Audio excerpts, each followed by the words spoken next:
Di Surabaya, Jawa Timur, tepatnya pada tanggal 6 Juni 1901, lahir seorang putra dari Sukemi Sosrodihardjo dan Ida Ayu Nyoman Rai yang diberi nama Kusno Sosrodihardjo. Akan tetapi, karena ia sering sakit, maka ketika berumur 11 tahun, namanya diubah menjadi Soekarno oleh ayahnya. Ketika Soekarno berumur 24 tahun, ia mulai memberontak dan membangkang kepada para penjajah Belanda. Karena hal ini, Soekarno ditangkap dan ditahan. Namun, keberanian Soekarno tidak pernah padam. Pleidonya yang sangat terkenal, yaitu Indonesia Menggugat, mengantarkannya ke pembuangan di ND, lalu ke Bengkulu. Di Bengkulu, hatinya tertambat pada gadis muda bernama Fatmawati.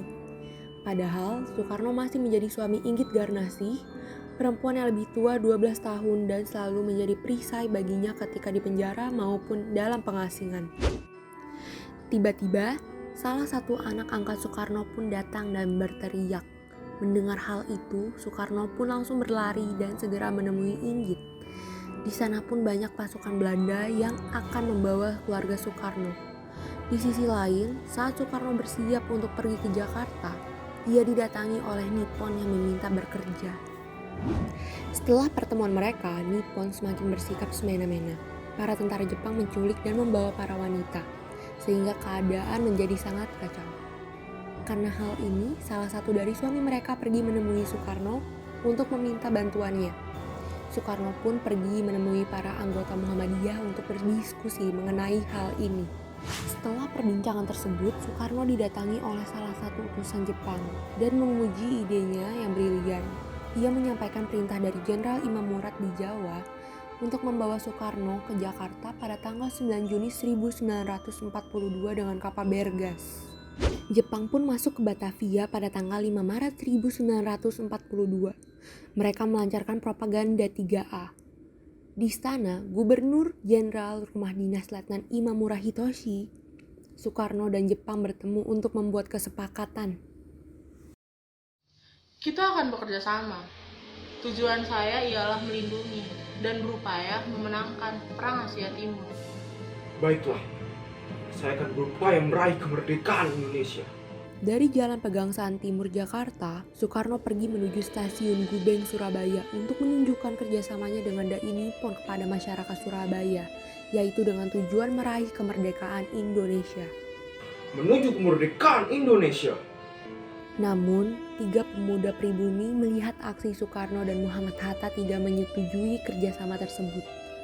Lalu 3 pemuda tersebut meyakinkan pemuda lainnya untuk tidak terjebak sebuah propaganda Nippon dan beranggapan bahwa negeri Indonesia tidak boleh jatuh ke tangan fasis.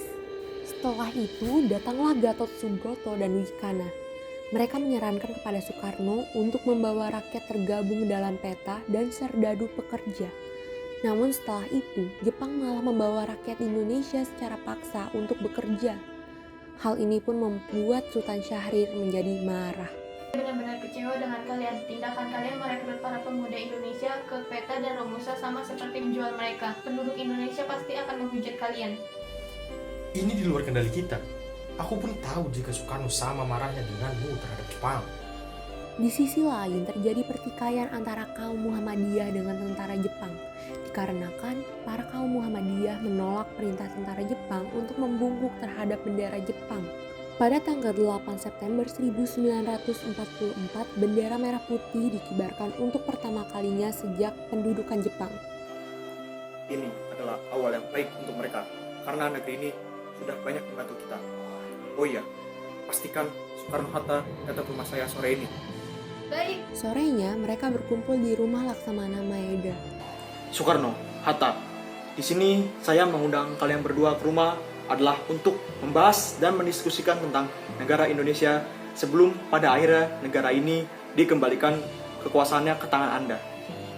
Bagaimana jika bentuk negara Indonesia adalah kerajaan? Karena dengan ini mempermudah kerjasama antar kita. Saya akan membicarakan dulu berdua dengan Hatta. Baiklah. Saya tidak setuju dengan bentuk kerajaan, karena itu akan mengingkari spirit nasionalisme. Bagaimana jika bentuk negara ini adalah federasi? Karena Tiap pulau-pulau mempunyai otonomi untuk mengelola pemerintahnya sendiri. Tetapi akan ada banyak perbedaan di pulau-pulau di negara Indonesia. Kita tidak bisa menentukan ini di sini. Harus ada badan yang bisa membahas ini semua. Soekarno dan Hatta pun pulang ke rumah masing-masing.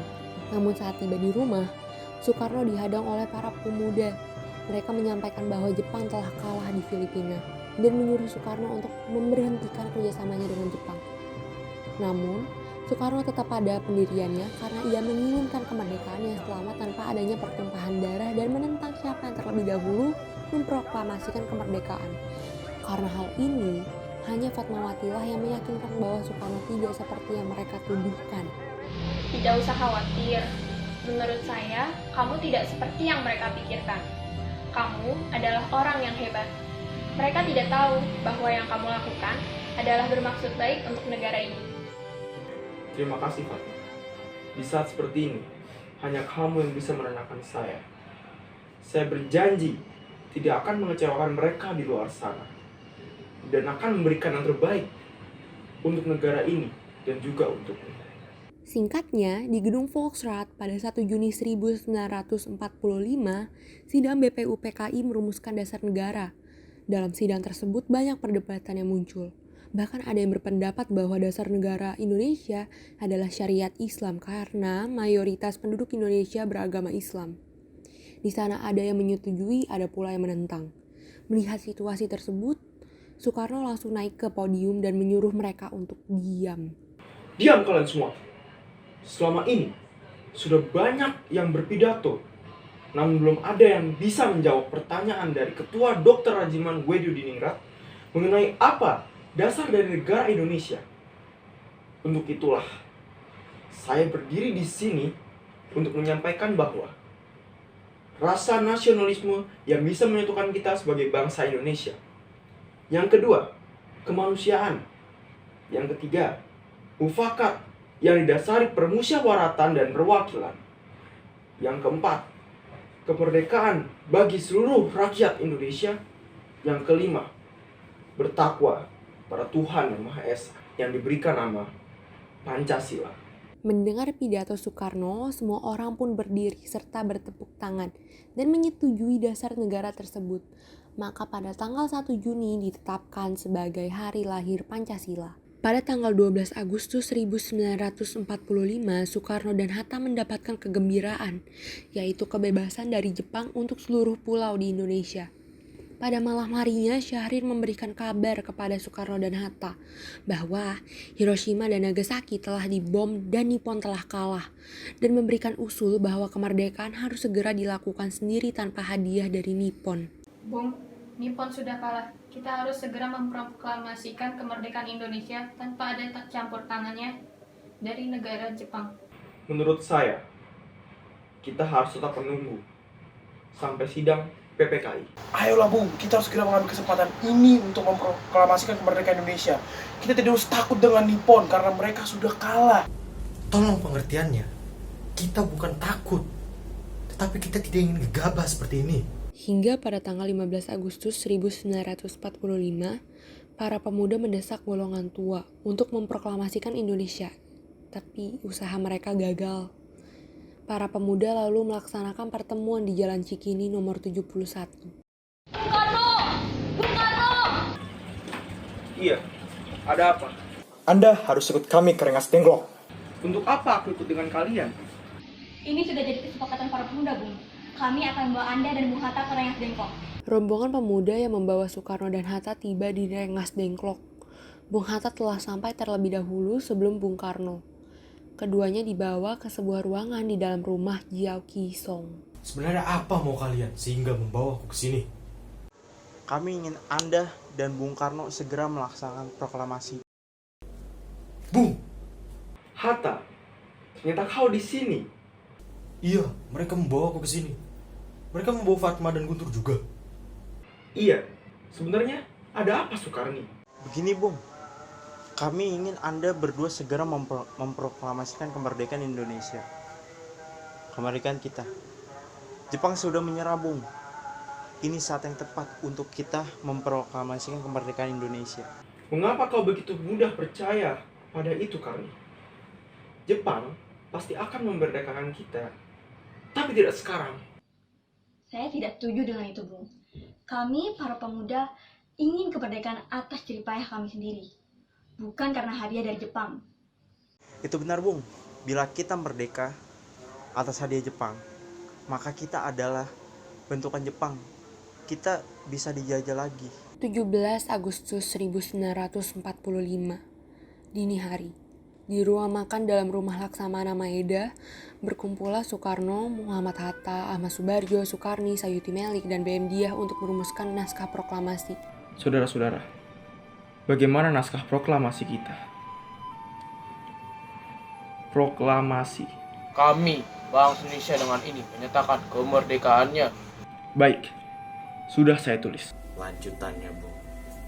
Hal-hal yang mengenai pemindahan kekuasaan dan lain-lain dilaksanakan dengan cara seksama dalam tempo yang sesingkat-singkatnya.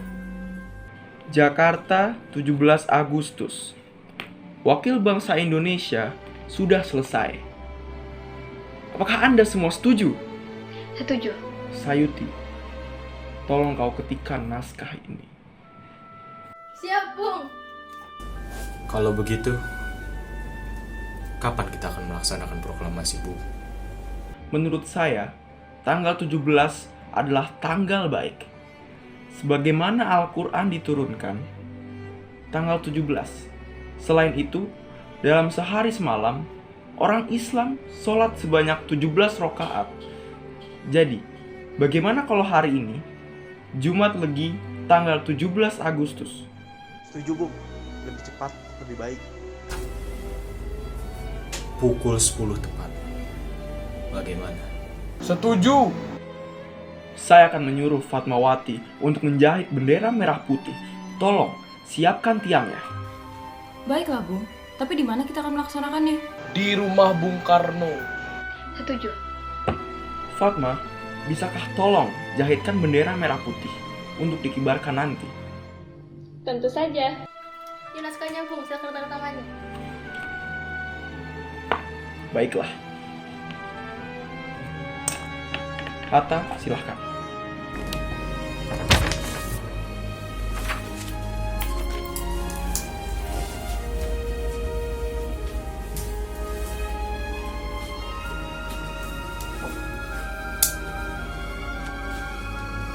Dia, tolong perbanyak naskah ini dan sebarkan ke seluruh Indonesia. Siap, Bung.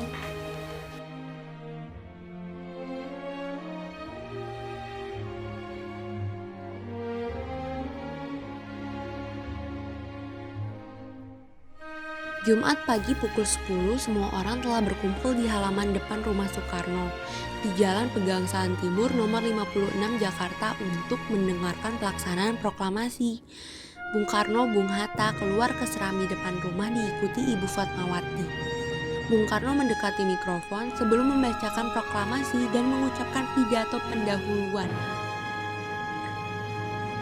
Saudara-saudara sekalian, saya telah meminta saudara-saudara hadir di sini untuk menyaksikan suatu peristiwa maha penting dalam sejarah bangsa kita. Berpuluh-puluh tahun, bahkan beratus-ratus tahun, bangsa kita berjuang untuk kemerdekaan tanah air kita, Indonesia. Gelombang aksi kita untuk mencapai kemerdekaan itu ada naiknya dan ada turunnya. Tetapi jiwa kita tetap menuju ke satu cita-cita, yaitu merdeka. Sekarang tibalah saatnya kita benar-benar mengambil nasib bangsa dan nasib tanah air kita dalam tangan kita sendiri. Semalam saya telah mengadakan musyawarah bersama dengan permuka-permuka rakyat Indonesia. Permusyawaratan itu telah sekata berpendapat bahwa sekaranglah datang waktunya untuk menyatakan kemerdekaan kita. Saudara-saudara, dengan ini kami menyatakan kebulatan tekad itu. Dengarkanlah proklamasi kami. kami, bangsa Indonesia, dengan ini menyatakan kemerdekaan Indonesia. Hal-hal yang mengenai pemindahan kekuasaan dan lain-lain diselenggarakan dengan cara seksama dan dalam tempo yang sesingkat-singkatnya.